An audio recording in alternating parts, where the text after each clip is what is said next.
ISPR کے مطابق چین کی پیپلز لبریشن آرمی PLA کے قیام کی 98ویں سالگرہ GHQ میں منائی گئی۔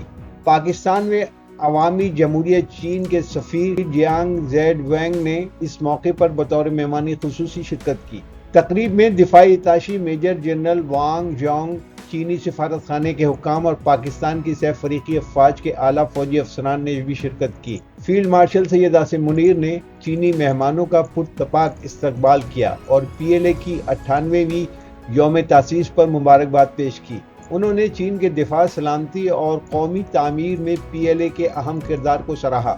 اس موقع پر chief of the army staff field marshal Syed Asim Munir نے پاک چین تعلقات کی مضبوطی اور اسٹریٹجک اہمیت پر زور دیتے ہوئے کہا کہ دونوں ممالک کے درمیان تعلقات منفرد ہیں۔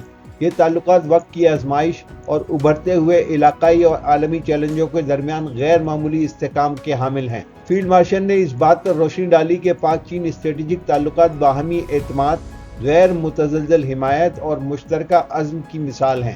انہوں نے زور دے کر کہا کہ تصویراتی حکمت عملی بدلنے کے باوجود دونوں ممالک کے درمیان دوستی مستحکم اور غیر متزلزل ہے۔ اپنے خطاب کے اختتام پر فیلڈ مارشل سید عاصم منیر نے اس بات کا اعادہ کیا کہ پاک فوج اور PLA سچے بھائی اور دوست ہیں۔ انہوں نے اس بات پر زور دیا کہ ان کی پائیدار شراکت داری علاقائی استحکام کو فروغ دینے اور مشترکہ اسٹریٹجک مفادات کے تحفظ میں اہم کردار ادا کرتی رہے گی۔ اس موقع پر چینی سفیر نے خطاب کرتے ہوئے پیپلز لبریشن آرمی کی 98ویں سالگرہ کے موقع پر تقریب کی میزبانی کرنے پر فیلڈ مارشل سید عاصم منیر کا تہہ دل سے شکریہ ادا کیا۔